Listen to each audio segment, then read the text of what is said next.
Hi guys, இன்றைக்கி Sana's vlog சேனலில் என்ன பார்க்க போகிறோன்னா சுவையான சிக்கன் கிரேவி எப்படி செய்யணுன்றதை பார்க்க போகிறோம். இது என்னோடய ஸ்டைலில் நான் செஞ்ச சிக்கன் கிரேவி.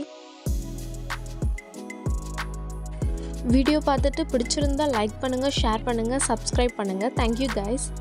இப்போ நம்ம வீடியோக்குள்ளே போகலாம். இப்போ ஒரு 4 வெங்காயம் எடுத்துப்போம். நல்லா ஸ்லைஸாக கட் பண்ணிப்போம். எப்போவுமே சிக்கன் குழம்புக்குன்னு பார்த்தீங்கன்னா வெங்காயம் அதிகமாக எடுத்துகிட்டு தக்காளியை கம்மியாக போட்டால் நல்லாயிருக்கும்னு சொல்லுவாங்க. நான் இன்றைக்கி 1/2 kg சிக்கன் எடுத்திருக்கேன்.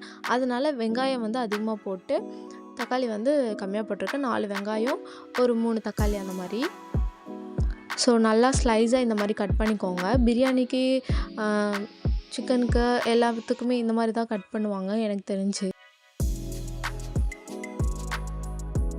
ஸோ நெக்ஸ்ட்டுக்கு காரத்துக்கு பச்சை மிளகாய் தேவை. ஒரு 2 பச்சை மிளகாய் எடுத்துக்கோங்க. ஒரு சிலர் காரம் அதிகமாக சாப்பிட்டீங்க, ஒரு சிலர் காரம் அதிகமாக சாப்பிட மாட்டீங்க. ஸோ அதுக்கேற்ற மாதிரி எடுத்துக்கோங்க. ஸோ நெக்ஸ்ட்டு தக்காளி நல்லா இந்த மாதிரி ரொம்ப தின்னான ஸ்லைஸாக நம்ம கட் பண்ணிக்கலாம்.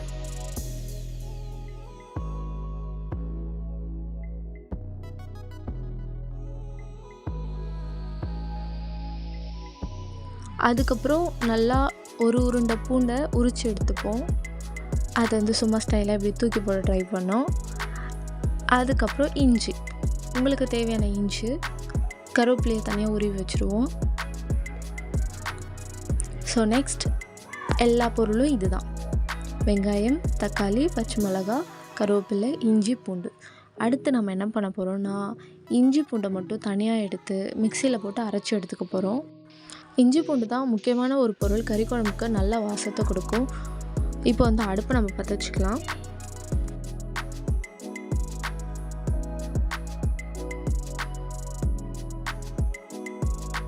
ஒரு பொருள் உங்களுக்கு சொல்ல மறந்துட்டேன். பட்டை லவங்கம், சோம்பு, பட்டை, ஏலக்காய், கிராம்பு, அன்னாச்சி பூ, கல்பாசி.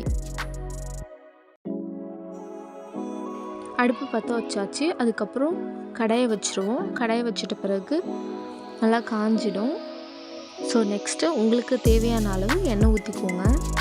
ஒரு சிலர் எண்ணெய் அதிகமாக ஊற்றுவாங்க, ஒரு சிலர் கம்மியாக ஊற்றுவாங்க. ஸோ நான்வெஜ்ஜுன்னும் போது நான் கொஞ்சம் எக்ஸ்ட்ராவே ஊற்றுவேன். அதுக்கப்புறம் நம்ம எடுத்து வச்சுருந்த பட்டை லவங்கம் அதெல்லாம் சேர்த்துப்போம்.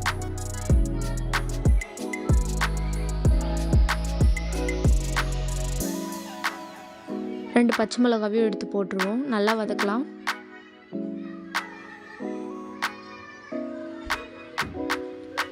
கருவேப்பிலை ஆட் பண்ணியாச்சு. ஸோ அதுக்கப்புறம் வெங்காயத்தை ஆட் பண்ணிப்போம். வெங்காயம் பொன்னிறமாக ஆகிற வரைக்கும் நல்லா வதக்கிட்டே இருக்கணும்.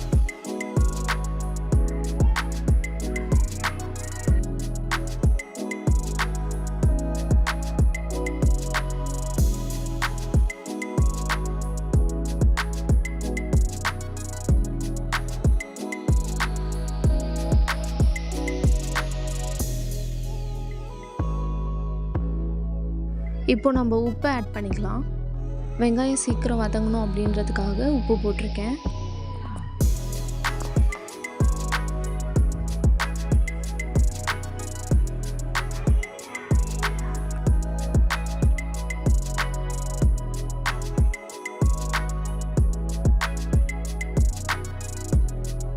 அடுத்ததான் இஞ்சி பூண்டு பேஸ்ட்டு சேர்த்துக்கலாம். உங்களுக்கு தேவையான அளவு இஞ்சி பூண்டு பேஸ்ட்டு போடுங்க. நான் ஒரு 3 ஸ்பூன் போடுறேன். இஞ்சி பூண்டு பேஸ்ட்டு அந்த பச்சை ஸ்மெல் போகிற வரைக்கும் நல்லா வதக்கிட்டே இருக்கணும். அதுக்குன்னு ரொம்ப அடிப்பிடிக்க விட்டுறக்கூடாது. ஸோ நான் அந்த குட்டி குட்டி மிஸ்டேக்லாம் பண்ணுவேன். ஸோ அதனால் சொன்னேன்.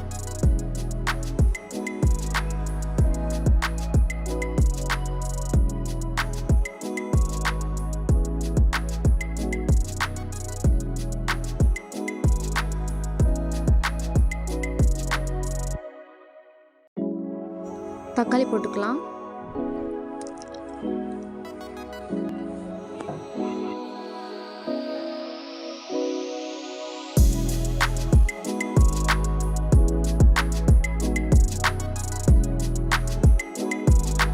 தக்காளி வதங்கிட்டே இருக்கும்போது மஞ்சள்தூள் ஆட் பண்ணிக்கலாம்.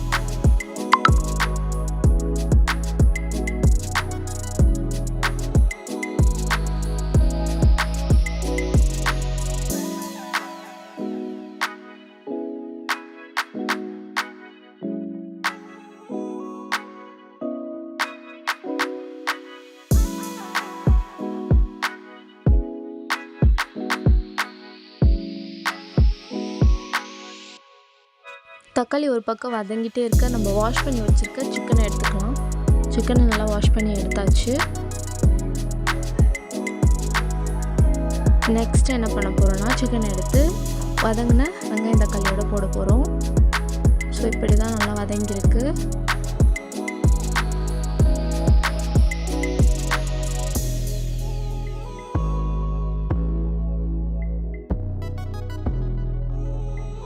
சிக்கனை எடுத்து போட்டுக்கலாம். இப்போது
அடுத்து சிக்கனுக்கு தேவையான மசாலா என்னென்னு சொல்லி பார்ப்போம். ஸோ சிக்கன் மசாலா, மல்லித்தூள், வெறும் மிளகாத்தூள், இது 3த்தையும் எடுத்து சிக்கனில் போட்டு நல்லா பரட்டிக்கலாம். சிக்கன் வந்து வேகிறதுக்கு 10 நிமிஷமே போதுமானது. நம்ம இந்த வதக்கிறதோடு சேர்த்து அதுவும் நல்லா வெந்துடும். ஸோ ரொம்ப நேரம் வேக வச்சிங்க அப்படின்னா அது ரொம்ப ஹார்டாக அந்த மாதிரி ஆகிடும். இந்த 10 நிமிஷம் ப்ளஸ் இந்த வதக்கிற டைம் இதெல்லாம் சேர்த்தாலே நல்லா ஜூஸியாக டேஸ்டியாக பஞ்சு போல் இருக்கும் சிக்கன்.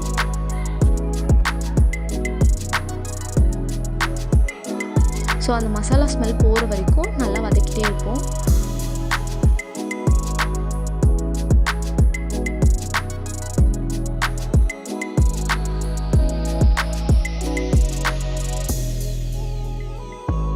எது வரைக்கும் வதங்கணுன்னா சிக்கன்லேருந்து நல்லா அந்த எண்ணெய் பிரிஞ்சு வரணும்.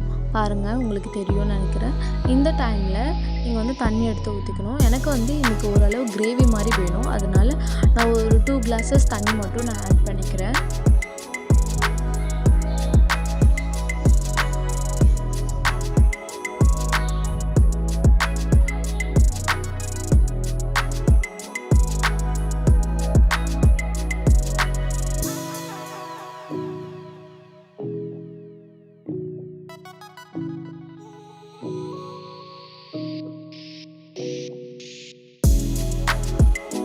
பாருங்கள், எண்ணெய் பிரிஞ்சு குழம்பு நல்லா கொதிக்குது.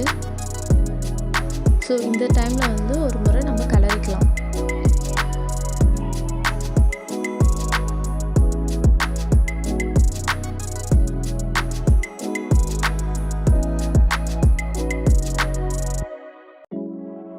கிளறி விட்டுட்டு மூடி வச்சிடலாம்.